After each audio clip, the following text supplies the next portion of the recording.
নমস্কাৰ। আজিও এক বাল্টিং আম ছিঙি আনিছোঁ দেই আচাৰ বনাবলৈ। এয়া দেখিছেনে? আৰু নিজৰ গছত আছে যে এইকাৰণে ছিঙিছোঁ। আৰু এয়া জলকীয়াৰ লগত বনাবলৈ, ভোট জলকীয়াৰ লগত বনাবলৈ আজি ছিঙি আনিছোঁ। এয়া পানী আৰু এইফালে কেৰাহী লৈছোঁ। ইয়াতে মই পিয়নাৰ পৰা ৰুকি কিনি ভোট জলকীয়াৰ লগত বনাম। কিন্তু কেনেকৈ বনাম নেদেখুৱাওঁ দেই। যোৱা বছৰ মোৰ আমৰ আচাৰ বেকুৰী লেতেৰা খাম।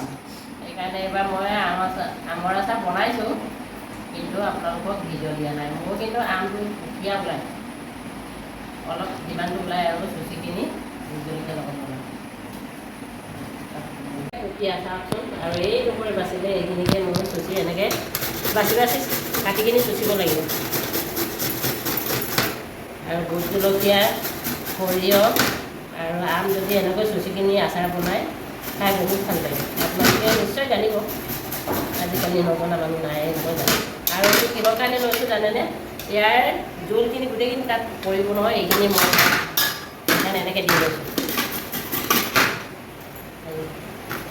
আম ইমানখিনি ৰুকিলোঁ আৰু অৱস্থা চাওকচোন, হাতৰ অৱস্থা কেনেকুৱা হৈ গ'ল। যে যিখিনি হওক কষ্ট কৰিবই লাগিব নহয় জানো? কষ্ট কৰিলেহে কিবা এটা কাম হ'ব বা খাবলৈ পাব। আৰু তেতিয়া আমৰ আচাৰো হ'ব, এতিয়া জোলটো হ'ব। ইমান ধুনীয়া জোল বনাইছে চাই। ক'লা নিমখ অলপ দি দিম। জুচ ৰেডি হ'ল আৰু ইয়াতে দি দিছোঁ মই পদিনা পাত। আমৰ জুচ ৰেডি। এয়া দেখিছেনে কিমান ধুনীয়া হৈছে। আৰু একেলগতে মই আমৰ জুচো বনিলে আৰু আমৰ আচাৰো বনিলে, ৰুকা আমৰ আচাৰো বনিলে। ভিডিঅ'টো ইমানেই আছিলে। বাই।